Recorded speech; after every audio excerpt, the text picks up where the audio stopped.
नमस्कार, आपले सगळ्यांचे स्वागत। मित्रांनो, NPS धारक कर्मचाऱ्यांना अर्जित रजा रोखीकरण संदर्भात वित्त विभागाकडून महत्त्वपूर्ण शासन परिपत्रक निर्गमित झालेला आहे। जाणून घ्या सविस्तर या व्हिडिओच्या माध्यमातून। त्याकरता व्हिडिओला शेवटपर्यंत पहा। चॅनलवर नवीन असल्यास मित्रांनो चॅनलला सबस्क्राइब करून व्हिडिओ लाईक करून ही माहिती आपल्या मित्रपरिवाराला सुद्धा शेअर करायला विसरू नका।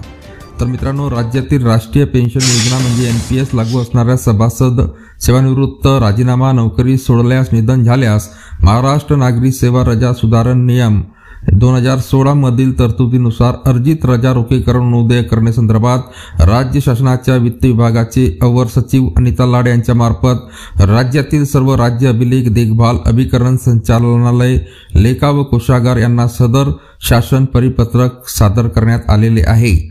सदर शासन परिपत्रकामध्ये नमूद करण्यात आले आहे की दिनांक 1 नोव्हेंबर 2005 रोजी व त्यानंतर राज्य शासन सेवेमध्ये रुजू झालेल्या व विहित मार्गाने त्यांच्या सेवा समाप्त, नियत वयोमानानुसार मृत्यू, सेवानिवृत्ती इत्यादी झालेल्या कर्मचाऱ्यांना अर्जित रजा रोखीकरणाबाबत शासन स्तरावरून उचित आदेश होणे संदर्भात विनंती करण्यात आली आहे। याबाबत नमूद करण्यात आले आहे की राज्य शासनाच्या वित्त विभागाकडून निर्गमित दिनांक 31 ऑक्टोबर 2005 रोजीच्या शासन निर्णयातील परिच्छेद 5ब मध्ये स्पष्ट नमूद करण्यात आले आहे की दिनांक 1 नोव्हेंबर 2005 रोजी अथवा त्यानंतर महाराष्ट्र राज्य शासन सेवेमध्ये नियुक्त होणाऱ्या राज्य कर्मचाऱ्यांना नवीन परिभाषित अंशदान निवृत्ती वेतन योजना लागू ठरणार आहे।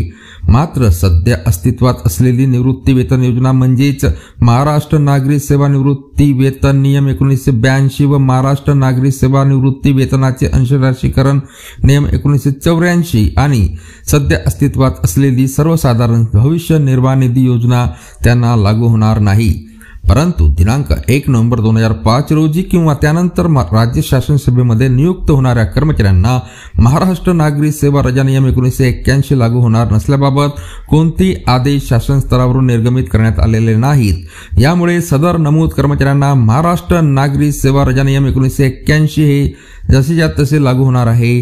अशा प्रकारचे राज्य शासनाच्या अवर सचिव वित्त विभाग अनिता लाड यांच्याकडून सादर करण्यात आलेले आहे आणि या संदर्भातील अवर सचिव वित्त विभाग यांच्याकडून दिनांक 14 जून 2023 रोजी निर्गमित सविस्तर शासन परिपत्रक तुम्ही इथं पाहू शकता।